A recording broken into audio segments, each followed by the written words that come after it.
Chapter 13. Jack tried to banish the prickle of worry he had about Mrs. Roberts as he led the way through the revolving door of the library. A ceiling fan whirred feebly above them. The air hung heavily with the smell of musty books and the lonely rustle of pages from an old newspaper lying discarded on a table under the fan. The library was deserted apart from Mr. Parrot. "Hi, Mr. Parrot." Jack approached the elderly librarian standing at the front desk, stacking books into a pile. A pair of glasses were perched on top of his silver gray hair. He looked up and smiled warmly when he saw Jack. "Hello, Jack, isn't it? Good to see you again." He paused in his book sorting. "How long's it been since your last visit?" "It must be 6 months at least." "About that." Jack remembered the hours he'd spent in the library when he'd visited Auntie Lil over the Christmas holidays. He'd played computer games because it was too bright for him to be outside. "What can I do for you?" Mr. Parrot asked. He explained what they wanted, and the librarian led the way to the computer in the corner of the reference section. "You can do a general search on the internet, if you wish, but you might find the most useful information collected in our news store database." "Did you use it on your last visit, Jack?" "Many of the local and national papers from 1995 up till now have been downloaded onto the system, but there are a lot of pages. Are you looking for something in particular?" "Anything to do with bioscience discoveries from 1999 onwards." 1999. Mr. Parrot adeptly clicked on the computer mouse with his wizened finger to find the file. "Here we are. This is the local newspaper, the Colford Echo, and the right year. If you need any help, please ask. Though you youngsters are good at this sort of thing." He gave a wheezy chuckle and moved away. "Thanks." Jack sat at the computer while Beth pulled up a spare chair. He typed "bioscience discoveries" into the search box and hit return. A few seconds later, the titles of hundreds of articles appeared in a list. "Type in experiments as well," said Beth. "It might shorten it." Jack hit return again. They waited. Again, a long list popped up. "What about using Blackstone's name?" That didn't make much difference. The new list that popped up still contained hundreds of entries. "We don't have enough information to narrow it down." Jack drummed his fingers on the desk in frustration. Beth puffed out her cheeks, a frown line appearing above her eyebrows. "We'll have to go through them one by one." Jack clicked on the first entry and they started reading. 10 minutes later, they had hardly made a dent in the records. "I'm seeing double," moaned Beth. "We'll have a break soon." Jack was starting to feel dejected. The initial excitement at the prospect of finding some useful information had worn off. He was beginning to think they weren't going to discover anything interesting to do with bioscience discoveries. "Stop! Go back!" Beth waggled her hands in front of the screen. Jack clicked the back button and straight away saw what caught Beth's eye. It was dated 18th November 1999. He read it aloud. "Child experimentation horror at local labs. A former employee of Bioscience Discoveries has contacted our newspaper claiming he has information about that experiments on children are taking place at the lab. Our informant, who wishes to remain anonymous, told us Dr. Tom Phillips and his team are testing anti-aging drugs on babies as young as a few months old. I've seen procedures being carried out on both animals and children at the research facility. The side effects these children suffer are horrific. Somehow blisters the size of my fist on their tiny bodies. Our informant has contacted the police with his claims, and a police spokeswoman has told us these are being investigated. We'll keep you posted with all the developments." Jack went hot, sweat prickling his scalp. He sat back in his chair, his mouth opening and closing like a fish, but no words came out. He looked at Beth in disbelief.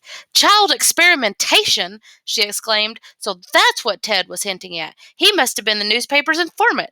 The whole thing sounds like something out of a sci-fi film." Jack leaned forward, clicking the mouse repeatedly and staring at the articles flashing up on the screen. "Dad would never do anything like that. It can't be true." His voice sounded shaky to his ears. "There must be other stuff to do with your dad leaving the company," said Beth. After sifting through 2 or 3 more pages, they found another article. This one couldn't be missed. "Blackstone's Bioscience Lab in Crisis," screamed the large headline, this time from the front of the Colford Echo. The date, 21st December 1999. "Rumors are rife concerning the future of bioscience discoveries," read Jack aloud, as company director Richard Blackstone yesterday announced the surprise departure of leading scientist Dr. Tom Phillips. Dr. Blackstone stated that Dr. Phillips wished to spend more time with his family. The shock announcement comes amidst claims made to this newspaper by a former employee of Bioscience Discoveries that scientists at the laboratory are involved in experimenting on children. Asked if Dr. Phillips' leaving had anything to do with child experimentation, Blackstone issued the following statement. We at Bioscience Discoveries have a long and proud history of providing safe and effective treatments for a range of disorders and diseases which affect the human population. These rumors are totally unfounded. Our aim is to cure, not to harm. We will continue to do so, working with our highly qualified scientists. Dr. Phillips' departure is a disappointment, but we wish him well for the future. Dr. Phillips was unavailable for comment. After scanning a few more articles, they hit on another short piece. Police are closing the file on bioscience discoveries, the spokeswoman confirmed today, citing lack of evidence to back up the claims of wrongful experimentation as the reason. So many questions buzzed around in Jack's brain. It ached, the horror of what they read hitting him like a punch to the heart, and a tiny niggling voice in his head kept worrying at him. All this was more serious than the mistakes Auntie Lil had spoken about. Could Dad have been involved in horrifying experiments on children? Did the company find out and tell him to leave? Maybe that was why he'd had so many problems keeping a job. Jack wanted to believe he was innocent. He couldn't imagine his award winning dad being capable of that. But something didn't add up. What did he really know about Dad? He'd spent more time at work than at home. Jack had hardly seen him even before he and Mom split up. When he did, he was grumpy, and much of Dad's past was still a mystery. What if all the stuff in the newspapers was true? He scratched his plastered hand and caught Beth staring at him with an anxious look on her face. I know what you're thinking, she said, but it was only rumors about the experimentation. The police didn't find anything. Perhaps he left because he really did want to be with you more. But why leave so suddenly? Said Jack, at last managing to get his voice to work, and stating he wants to spend more time with his family. It's another way of saying he's been fired, isn't it? There's so much I don't understand. Jack thumped the keyboard with his fist, causing Mr. Parrott to glance over at them from his desk. But I know one thing, he ran away. Isn't that what a guilty man would do? Chapter 14. Outside the library, Jack jabbed a hand in his pocket to find money for a taxi. If Dad's been involved in some sort of sick experimentation on children, there's no point looking for him anymore. He's not going to be interested in helping me. He's probably working on some equally horrible scientific project right at this minute. You're overreacting, said Beth. It's the shock of reading all the stuff in the library. Don't believe everything you read in the papers. How would you like it if your dad had been accused of experimenting on kids? He retorted. You're lucky to still have a dad. Her voice sounded strained as she clambered into the taxi to go back to Auntie Lil's. You shouldn't give up on him so easily. When they reached the house, Beth slammed the car door and stormed upstairs, hauling her rucksack with her. Jack trudged into the sitting room, guilt seeping out of every pore. He hadn't meant to upset Beth. To be honest, he was so wrapped up in his own problems he'd forgotten she didn't have any parents to worry about. He wondered whether he should go up and apologize, but in the end, thought it'd be better to leave her alone. Things had gone from bad to worse. He was no nearer to finding Dad. All he'd done was rake up the past and find out nasty stuff. And now he'd dug it up, he couldn't bury it again, and he'd upset his one friend. There, he'd called her his friend.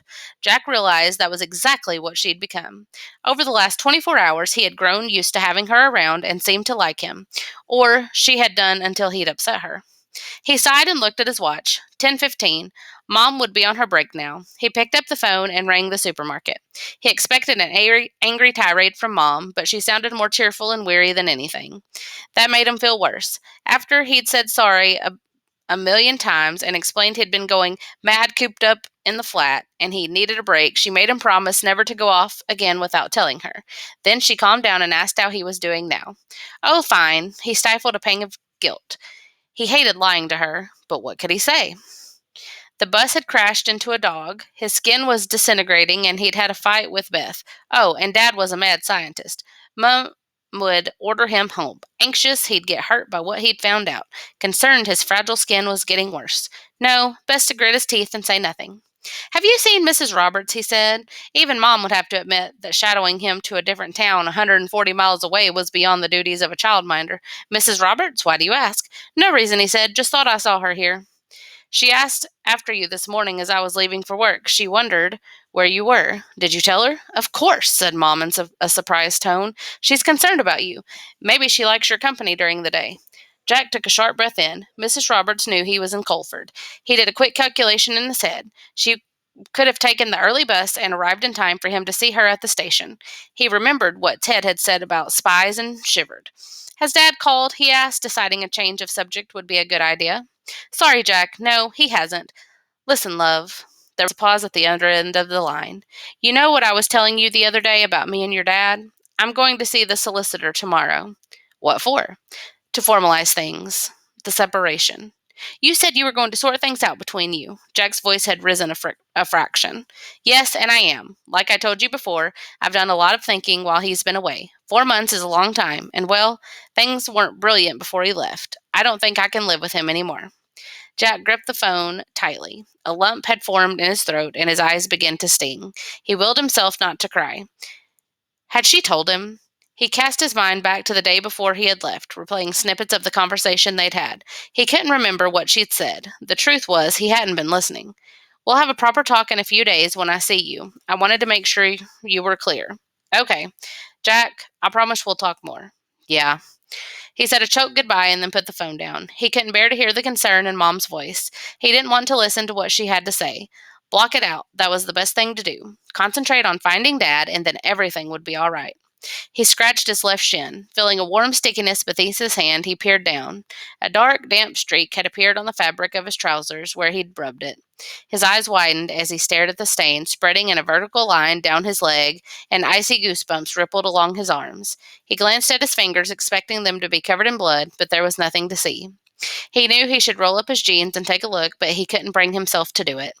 Instead, he sat with his legs stretched out in front of him, trying to ignore the pulsing ache that radiated down his shin.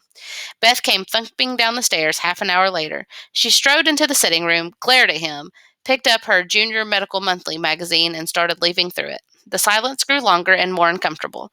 Beth flicked through the pages, the rustling becoming louder. At last, Jack couldn't take it any longer. Sorry about before. No response. He took a deep breath. Beth, I'm really sorry. I was such an idiot. Beth flung the magazine to one side, rushed over, and threw her arms around him. It's okay. His body stiffened for a beat, and then he allowed himself to relax into her hug, his nose buried in her hair. It smelt of flowers. He raised his arms and gently placed them around her waist and squeezed. No girl had hugged him before. Ever. It felt good. Thanks, he mumbled. Then, worried she'd get smeared with revolting oil, he pulled away, his face burning with embarrassment. He picked up her magazine. What are you reading? Oh, nothing. Boring stuff. She prized it from his hands, not looking at him, and placed it face down on the coffee table. 2 circles of pale pink had appeared on her chalky white cheeks. He was about to ask her what was the matter when she picked up one of the telephone directories and started rifling through the pages. We should ring this Bioscience Discoveries place and find out if we can meet Blackstone. Bath supplies, bedroom bargains, Ben's brickwork. Here we go. Bioscience Discoveries, 454232. Beth punched the numbers into the phone. Jack slumped on the sofa, leaned back, and closed his eyes. A dull ache had started behind his right eye. Perhaps he had overreacted about the whole child experimentation thing. After all, it was ludicrous to think that Dad, who'd spent months developing a special sunscreen for him, would hurt anyone, wasn't it? There was no proof he'd been involved, and the newspapers were always getting things wrong. There must be another explanation, some reason for him leaving the company. And whatever was going on, Jack still needed to find him. That hadn't changed. If only he could switch his brain off from thinking about all the stuff they'd found out so far, about Dad's past life, bioscience discoveries, and that dead Labrador. Jack's eyes snapped open. The dog! Thanks for nothing, said Bess, slamming the phone down so hard the table shook. The silly receptionist refused to let me speak to Dr. Blackstone. She said he was too busy. Some people. Never mind that now, he said. What was the telephone number for the dead Labrador's caller? 454 something, Beth said Beth, wrinkling her forehead. And what was the number of Bioscience Discoveries? Oh, I get it. You reckon it's the same number. But why would a research facility have a lab? Beth snickered. Ha ha, very funny. But it is weird. All the more reason for us to pay them a visit. It's useless trying to get any information on the phone. We may be able to talk to someone else who knew your dad. Beth paced the room. But actually, if there's something shifty going on there, like Ted said, and we turn up asking for information, we won't get anywhere. So what do you suggest? Asked Jack as he gingerly flexed his left foot. I'll think of something on the way there. Now, are you coming or what? That was the difference between him and Beth, Jack thought. He always came up with the problems. What could go wrong? Whereas Beth bounded along assuming everything would turn out right. He shifted on the sofa and then moaned as a sharp pain rippled up his leg. He sank back against the cushions. I think I need to get this sorted first. Jack rolled up his trouser leg and Beth gasped. When he looked down, he saw what she'd found so shocking.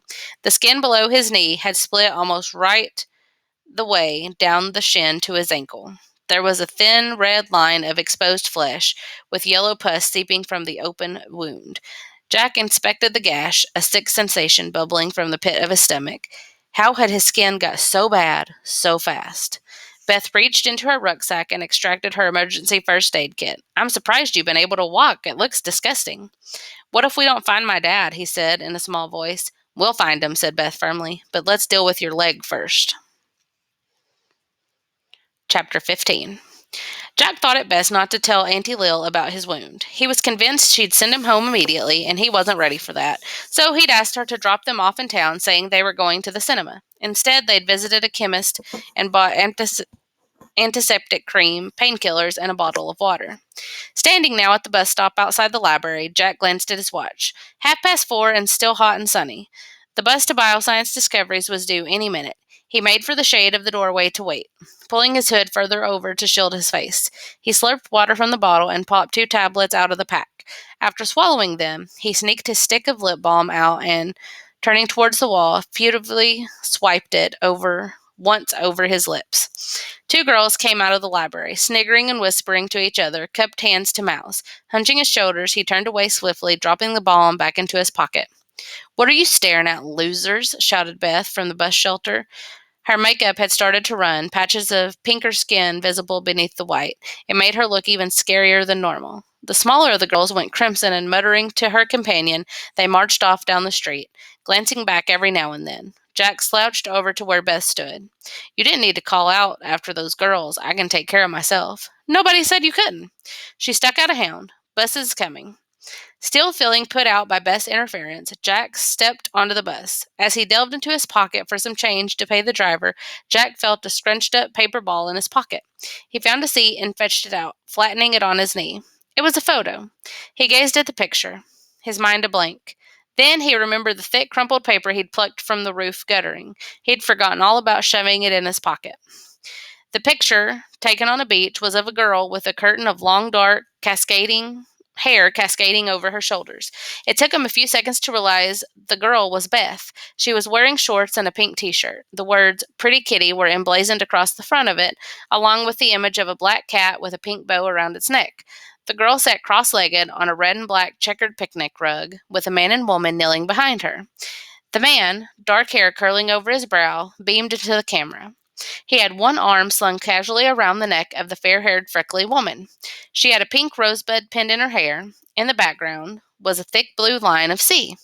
Gray pebbles and sand surrounded the little group had trickled onto the rug. Suddenly, the picture was snatched out of his hand. That's mine, said Beth sharply. Where did you find it? It was on the roof. I didn't realize what it was. Are they your parents? Beth nodded, clutching the print to her chest and attempting to flatten the creases with her other hand. It was taken at Whitcomb Beach before they died, the last family trip we went on together. I can't believe you had it all this time. I thought it was lost forever. She gnawed her cheek, turning away from him. Jack sat in silence, the right words refusing to form on his lips. Beth clearly didn't want to talk anymore, and who could blame her? As the silence lengthened, he thought about the photo. It showed a different Beth to the one who sat beside him, a happier, laughing Beth. In the picture, she wasn't wearing any makeup, her face lit up by the light bouncing off the sand. She looked great. He'd never tell her that, though. He was far too embarrassed. Instead, he looked out of the window at the bland landscape rolling past. They passed field after flat field of wheat ready for harvest, the odd farmhouse and the large empty barns. The road was long and straight, and the chugging rhythm of the bus made Jack drowsy. A sharp prod to his ribs woke him. He rubbed his eyes and glanced through the window in time to see the "Welcome to Selchester" sign. A drab gray town slipped into view. Concrete office blocks and mile after mile of identical houses marked the outskirts of the town. This gave way to a street lined with small dingy shops. The bus stopped a couple of times to let passengers on and then took a right turn signposted to Bioscience Discoveries. They didn't stop again until they arrived at a large site surrounded by a high chain link fence topped with barbed wire. Instead, there was an expanse of sun-scorched grass, crisscrossed by concrete pathways. Cameras on tall posts were dotted around the site. A jumble of buildings, older red-bricked, three-story ones with flat or gently sloping roofs, squatted next to tall, newer glass and steel constructions. A series of covered walkways and corridors with massive floor-to-ceiling windows linked old and new together. People scurried to and fro like giant ants. Jack and Beth watched as everyone got off the bus. A man in a uniform threw open the gate, waving each worker through as they showed him a pass. Jack then went and spoke to the driver. He learned that the next bus would arrive in half an hour. He returned to Beth. "Let's get off and see what we can find out. We'll have to be quick. There's not much shade around here." They hopped off the bus and walked over to the gate. The workers had vanished into the building. The guard came out of the gatehouse and stood in front of them, arms crossed and feet apart. His shirt sleeves were rolled up to the elbows, revealing a mass of tattoos rippling over muscled forearms. A name badge pinned on his shirt said, "Neville." "What do you want?" He looked at them, dark eyes narrowed to slits. Jack swallowed and licked his dry lips, wishing he'd used more lip balm. We're here to see Dr. Blackstone. Have you got an appointment?" "Appointment?" Jack looked at Beth. He should have left the talking to her. "We don't," Beth chipped in, "but I'm sure he'd want to help us with our science project for school. Being in charge of such a community spirit organization, we wondered if we could have a look around." The guard grunted and his bushy eyebrows knitted together in a scowl, but at least he didn't tell them to get lost. "Wait here," he ordered. He returned to the gatehouse and picked up the phone. He left the door ajar so Jack was able to hear the conversation. "Fiona, two youngsters have turned up saying something about a school project and wanting a tour." Beth grinned at Jack. "Right, you too." The guard came back out. "Looks as though you're in luck. Our public relations manager is on site today and is willing to show you around. It'll be brief, mind. She's got a meeting at 5:30. "Thanks so much," said Beth, laying it on a bit thick, Jack thought. The guard made another quick call, and another man in uniform arrived. He stayed at the gatehouse as Neville took them outside. He silently motioned for them to follow him, and they passed through the gate into the compound. The trees lining the driveway were spindly, their leaves not providing the canopy of shade Jack needed. He hugged the edge of the driveway, hopping from one shadow to another. He caught Neville casting suspicious sidelong glances at him. Beth chatted nonstop as they marched along, Neville grunting in response. To the right, another security guard patrolled the perimeter fence, a large dog by his side. Jack squinted. It didn't look like a Labrador, more like an Alsatian. Still not saying a word, Neville hurried them along the short drive towards the main entrance, a tall, imposing structure made mostly of glass, with two huge columns rising on either side of a pair of gleaming sliding doors. They swished open to reveal a massive, airy vestibule. Neville gestured for them to enter and then, without a word, disappeared back the way they'd come. Inside it was cool, a relief from the intense heat outside. A tall blonde woman, wearing the highest heels Jack had ever seen, and a dark blue skirt and jacket, stood by the polished reception desk. When she noticed them, she hurried over, heels tapping on the shiny tiled floor. She gave them a tight-lipped smile. "I'm Fiona Reese, Public Relations Manager, and you are Beth, and this is Jack. So, what do you want exactly?" She switched her cool gaze between the two of them. "We're doing a science project over the summer holidays, looking at research companies and describing what they do," Beth promptly said. She was good, thought Jack, really good. "Which school do you go to?" "Oh, we're on holiday," said Beth breezily. "We're not from around here." "Hmm." Fiona's icy stare seemed to pierce right through Jack, and he lowered his eyes. Could she tell Beth was lying? "It would have been better if you'd made an appointment rather than dropping in, but I can spare 10 minutes or so." She opened a book on the reception desk and pointed to the page. "All visitors have to fill this in with their contact details." They scribbled their names down, along with Auntie Lil's address. Fiona handed them 2 visitor passes, when she told them to wear at all times. Then, picking up a couple of pamphlets, gestured for them to follow her. "This leaflet is what we usually give to school parties and so on when they visit. It should give you a lot of the information you'll need for your project. I'll give you a quick tour, but not many areas are open to visitors." As she said this, they approached a door at the far end of the vestibule. She lifted up the pass that hung around her neck, inserted it into a keypad next to the door, punched in some numbers. There was a soft beep and a click. She pushed the door open, signaling for them to follow. They found themselves in a bright, wide corridor. Jack noticed a security camera attached to the ceiling. As they walked along, it swiveled around, tracking their movement. The hairs on his neck prickled up, a wave of unease sweeping through him at the thought of being watched. Windows lined one side of the corridor, looking not to outside but into a large laboratory. Inside, staff members wearing white lab coats and masks were busy working at benches, staring through microscopes or using puppets with gloved hands to fill the test tubes. Gleaming pieces of equipment and machinery filled the large room. Everything looked white and clean. On the opposite wall of the corridor, there was a series of posters in silver gray frames. Youth is not skin deep, proclaimed one. What's that mean? Asked Jack. Oh, that's from when the company was involved in research into anti aging serums. It was part of a campaign used to gain funding. Doesn't the company work on anti aging stuff anymore? I'm not sure what happened there, said Fiona, hurrying further along the corridor. It was before my time, but I imagine they had to stop the research for financial reasons. Wasn't there a scandal to do with the research? Asked Beth as she winked at Jack. Not that I'm aware of, Fiona replied frostily as she stopped at the window. Now, the new building was constructed 2 years ago, and here we're doing our most advanced research. What is it about? Asked Jack. Mostly looking into diseases of the liver and heart conditions. In this lab, we are working on finding a cure for heart disease, to find a way to repair damaged hearts. If we could do that, we could reduce the need for transplants. Can we go in? Asked Beth. Sorry, no one's allowed in except the scientist. We need to keep conditions sterile. Fiona moved further along the corridor, through another locked door and up a flight of stairs. She passed here and there to point out yet more labs and to tell them about research being carried out. Jack switched off. There was only so much scientific talk he could take. Do you test on animals? Something in the way Beth said this made Jack jump to attention. What was she playing at? Of course, said Fiona smoothly. You'll find all research labs do.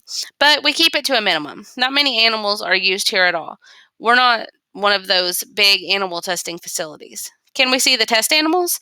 I'm afraid not. We limit access to those areas so as to not cause the animals unnecessary distress.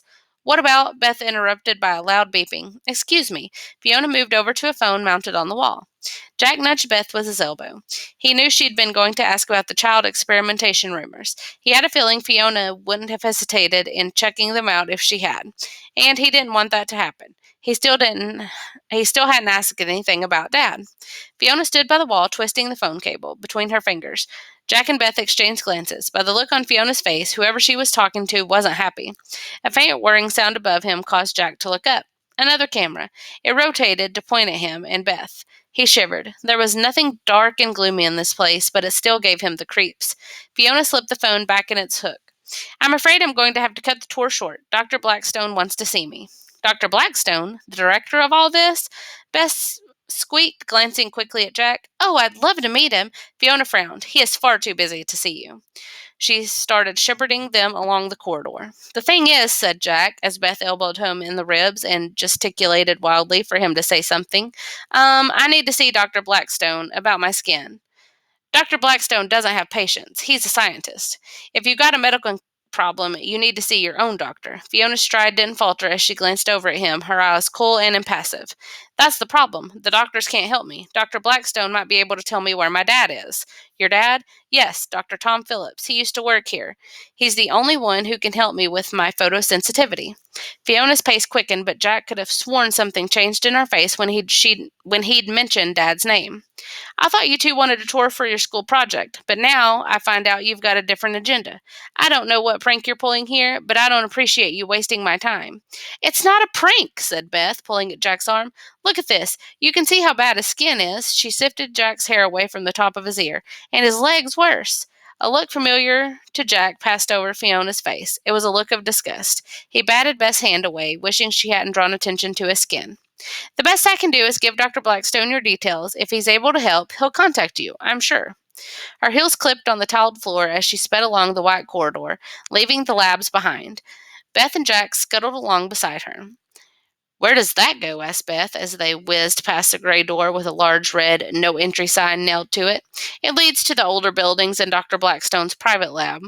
Why does he have a private lab for? For his own research, Fiona snapped. Not that it's any of your business. Jack gazed at her, startled. Fiona's face had blanched and her lips were pressed together so tightly they had practically disappeared, leaving a narrow strip of scarlet. Her eyes were ice-cold slits, like a snake's. They reached the end of the corridor, and she picked up another phone next to a metal door and spoke sharply. into it. Can you escort our visitors off the premises? They'd hardly been warmly welcomed when they'd first met her, but since speaking to Blackstone, Fiona's manner had become glacial, and Jack didn't like the way she said escort off the premises.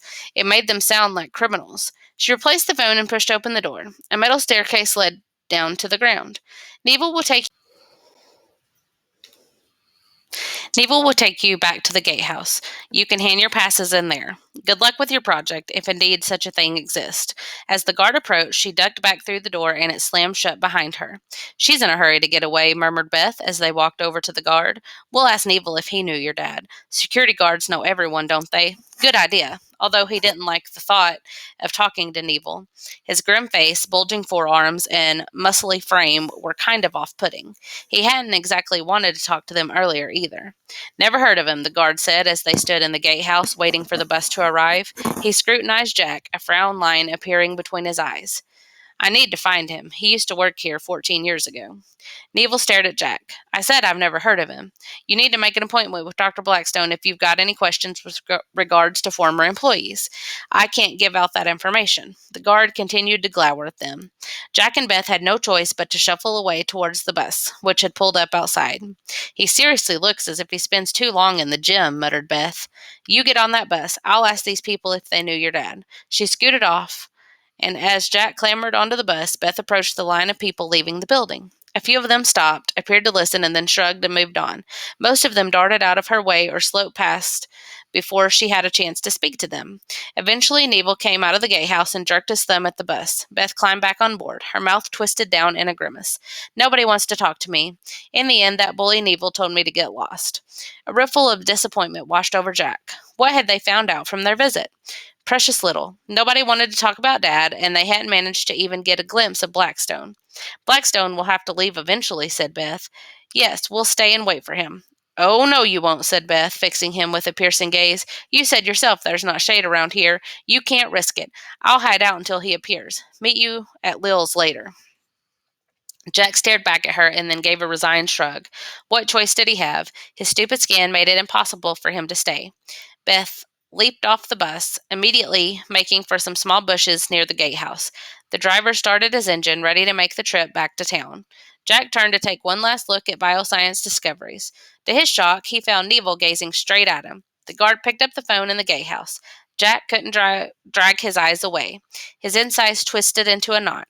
Still staring intently at him, Neville punched numbers into the phone and started to speak. There was no doubt in Jack's mind the guard was talking about him.